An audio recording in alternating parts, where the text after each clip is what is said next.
Hello and welcome to Craze. This project is a vintage Gucci black monogram canvas backpack. And so cosmetically it's in very good condition. Minimal wear in the corners, such as this sort of, wear in this area. This backpack comes with the leather bottom as well as the leather trim on top. As you can see, there's some nice features here, such as this hardware that is got the Gucci name on it. The main issue with this backpack is the lining. So the lining, like in many of these vintage pieces, is going to be peeling off, as you can see here. And the peeling off or the flaking of this material is one issue. The other is that it becomes very, very sticky. So let me show you up close. So right here you can see this perfectly, right? Now you can use it like this, but you don't want to get this material, coming off just by doing that, and it's already kind of sticking to my thumb here. So what to do, right? So every project is going to be different. The construction of every design piece is going to be unique to your skills, and you may need to just get creative. So what I'm thinking of doing, so imagine replacing it professionally might or will involve undoing this stitch and possibly undoing this stitch up here, which will essentially separate the leather trim from the rest of the bag, allowing you to include a new lining sleeve, so to speak, against the outer material here. So I'm thinking of perhaps cutting the lining instead around here, just leaving a little bit of material left for me to be able to attach a new piece of lining without having to disturb the stitching here, without having to disturb anything else. So that's going to be the plan. Essentially there's going to be a piece left inside that hopefully is going to be invisible. But I might end up with another stitch in this area right here. So if I'm going to attach a new lining for the whole inside, it's going to be attached to just a little piece here. I will show you step by step. I hope that you can kind of think if this might work or not. Make sure you leave me your comments if you feel that something else could work. Now this is really a piece that it really depends on what you're going to do with it. If you are restoring these pieces for someone else, that's a different story, right? You really, as you go along, you practice with different pieces and then you just get better at it over time. If you're not doing that for anyone else, but you're doing it for yourself, essentially you do what works best for you, what you're willing to live with, right? But professionally, or any kind of restoration that will be professional will be more like in the original manufacturing of this item. And if you don't have the ability, the material, the skills to do it, there are other ways that you can kind of bypass having to live with this sort of condition and improve it, right? So that you can be able to use it and it will be functional and it will be to your standards. So just keep watching. I hope that this will spark some thoughts, and if you feel to share or feel like sharing your ideas, by all means do that. Thank you so much for joining Craze. Keep watching.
So at this stage,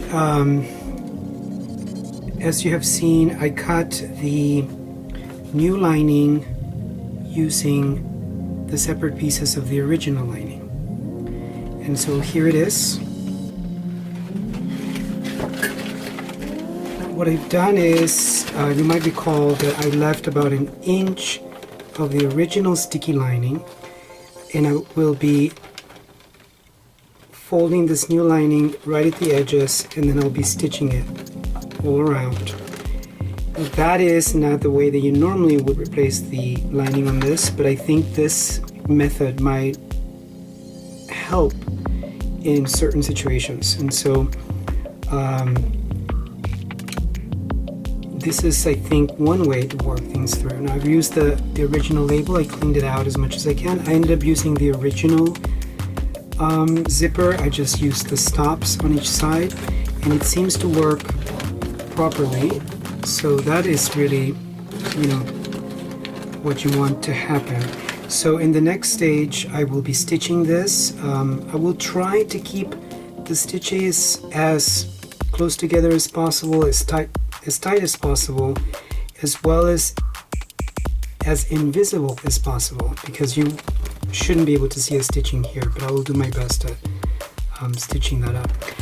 I've stuffed the bag with paper just to help me kind of expand the lining and expand the bag itself, so there's no room for folds and the lining sleeve not fitting properly. So I've started by lining up the lining seam with the original leather trim seam, and I'm kind of like right at this point. So you see I'm trying to keep the stitching as invisible as possible. I don't know if this is a good lighting for you, but so far you can't see it. So I'm going over one time around with a single thread. My plan is to go around a second time, so that is a little bit more secure.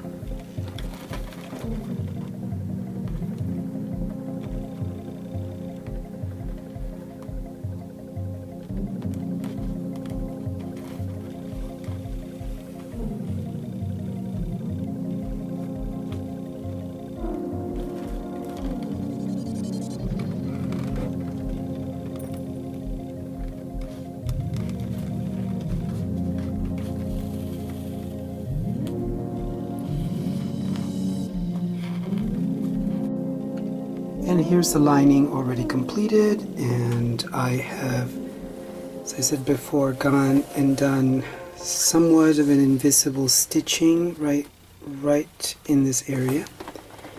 And here it is all around.